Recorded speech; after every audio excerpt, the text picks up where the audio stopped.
കണ്ണൂർ കണ്ണവത്ത് പൊതിച്ചോറ് ശേഖരിക്കാനെത്തിയ ഡിവൈഎഫ്ഐ പ്രവർത്തകരെ മർദ്ദിച്ചെന്ന പരാതിയിൽ പോലീസ് കേസെടുത്തു. പ്രാദേശിക കോൺഗ്രസ് നേതാവ് പ്രഭാകരനെതിരെയാണ് കേസെടുത്തത്. വ്യക്തിപരമായ പ്രശ്നത്തെ രാഷ്ട്രീയവൽക്കരിച്ചെന്നാണ് കോൺഗ്രസ് നേതൃത്വത്തിന്റെ വിശദീകരണം.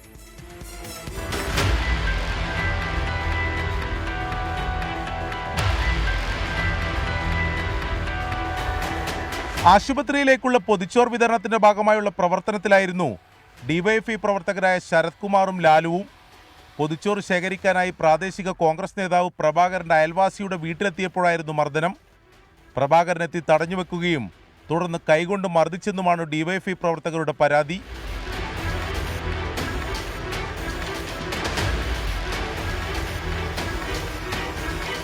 പ്രഭാകരനെ പ്രതിയാക്കി കണ്ണവും പോലീസ് കേസെടുത്തു.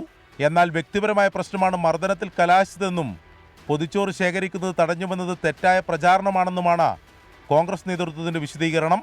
24 കണ്ണൂർ.